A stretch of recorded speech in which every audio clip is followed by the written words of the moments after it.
అంగస్తంభన సమస్య లేదా erectile dysfunction అనేది మగవాళ్ళు కామన్గా ఎదుర్కొనే సెక్షువల్ సమస్య. అయితే ఈ అంగస్తంభన లేదా ఎరెక్టైల్ డిస్ఫంక్షన్ లాంటి సెక్షువల్ ప్రాబ్లమ్స్ అనేది బాగా కామన్ అయిపోతున్న ఈ రోజుల్లో అసలు ఈ అంగస్తంభన లేదా ఎరెక్టైల్ డిస్ఫంక్షన్ రావడానికి గల కారణం ఏమిటి అండ్ దానికి ఉన్న ట్రీట్మెంట్ ఆప్షన్స్ ఏమిటి అనేది ఈ వీడియోలో నేను డీటెయిల్గా చెప్తాను. నా పేరు doctor Kranthi Kumar Reddy, consultant andrologist, జై ఆండ్రాలజీ అండ్ మెన్స్ హెల్త్. ఫస్ట్గా వచ్చేసి అసలు ఈ అంగస్తంభన లేదా ఎరెక్టైల్ డిస్ఫంక్షన్ అనేది ఒకప్పుడు ఏదో 50 ఇయర్స్కో 60 ఇయర్స్కో వచ్చే ప్రాబ్లం అయ్యేది. కానీ ఇప్పుడు మారుతున్న ఆహార అలవాట్ల వల్ల కానివ్వండి, ఫిజికల్ యాక్టివిటీ ఏమీ లేకపోవటం వల్ల, లేకపోతే ఈ స్ట్రెస్, యాంగ్జైటీ ఇట్లాంటి ప్రాబ్లమ్స్ వల్ల చాలామందిలో 30-35 ఇయర్స్లోనే ఈ సెక్షువల్గా ఈ అంగస్తంభన లేదా ఎరెక్టైల్ డిస్ఫంక్షన్ లాంటి సెక్షువల్ ప్రాబ్లమ్స్ అనేది చాలా కామన్ అయిపోతున్నాయి.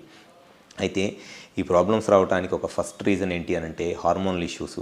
అండ్ సెకండ్ రీజన్ వచ్చేసి కొంతమందిలో యాంగ్జైటీ వల్ల కానివ్వండి, స్ట్రెస్ వల్ల కానివ్వండి ఈ పెన్నిస్కి వచ్చే బ్లడ్ ఫ్లో తగ్గిపోయింది అనమాట. ఈ పెన్నిస్కి వచ్చే బ్లడ్ ఫ్లో తగ్గిపోవటం వల్ల డెఫినెట్గా ఈ పెన్నిస్లో ఉన్న మజిల్లు ఆ బ్లడ్ ఎంత ఎక్కువగా వస్తే మజిల్ అంత ఎక్కువ రిలాక్స్ అయ్యిద్ది. ఎంత ఎక్కువ రిలాక్స్ అయితే పెన్నిస్ అంత పెద్దగా అంత హార్డ్గా అయ్యిద్ది. ఎవరిలో అయితే ఈ స్మోకింగ్, ఆల్కహాల్, షుగరు, బీపీ లాంటి ప్రాబ్లమ్స్ ఉంటాయో, లేకపోతే స్మోకింగ్, ఆల్కహాల్ లాంటి అలవాట్లు ఉండి షుగరు, బీపీ లాంటి ప్రాబ్లమ్స్ ఉంటాయో అటువంటి వాళ్ళలో ఈ పెన్నిస్కి వచ్చే బ్లడ్ ఫ్లోనే తగ్గిద్ది. ఎప్పుడైనా పెన్నిస్కి వచ్చే బ్లడ్ ఫ్లో తగ్గితే డెఫినెట్గా దానివల్ల ఈ అంగస్తంభన లేదా erectile dysfunction and sexual problems రావడానికి చాలా ఎక్కువ అవకాశం ఉంటుంది. అండ్ ఇంకొంతమందిలో పెన్నిస్ లోపల కార్పోరా క్యావర్నోసా అనే మజిల్ ఉంటుంది, ఒక స్మూత్ మజిల్. కొంతమందిలో షుగరు, బీపీ వల్ల ఆ కార్పోరా క్యావర్నోసా మజిల్ డ్యామేజ్ అయిపోయింది. లేకపోతే కొన్నిసార్లు ఇన్ఫెక్షన్స్ వల్ల కూడా ఈ కార్పోరా క్యావర్నోసా మజిల్ డ్యామేజ్ అయిపోయింది. వన్స్ ఆ పెన్నిస్లో ఉన్న మజిల్ కనుక డ్యామేజ్ అయితే లోపలికి బ్లడ్ వస్తున్నా కూడా ఆ మజిల్ అనేది ఇన్ఫెక్షన్స్ రావటం వల్ల కానీ, లేకపోతే స్మోకింగ్ వల్ల కానీ డ్యామేజ్ అయిపోయి మజిల్ చాలా హార్డ్గా అయిపోయింది అనమాట. సో ఈ మజిల్ హార్డ్గా అయిపోవటం వల్ల లోపలికి బ్లడ్ వస్తున్నా కంప్లీట్గా అక్కడున్న మజిల్ స్ట్రెచ్ అవ్వదు, రిలాక్స్ అవ్వదు. సో దానివల్ల కూడా ఈ ఎరెక్షన్ ప్రాబ్లమ్స్ వస్తాయి.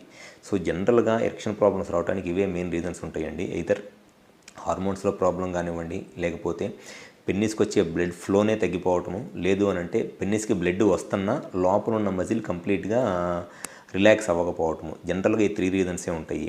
సో ఎవరిలో అయితే ఈ అంగస్తంభన లేదా ఎరెక్టైల్ డిస్ఫంక్షన్తో బాధపడుతున్నారో మీ ప్రాబ్లంకి ఫస్ట్ కరెక్ట్గా రీజన్ ఏంటి అనేది తెలుసుకోవటం ముఖ్యం.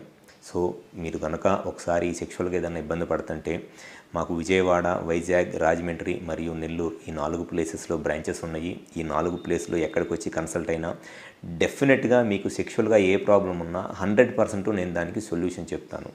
Thank you.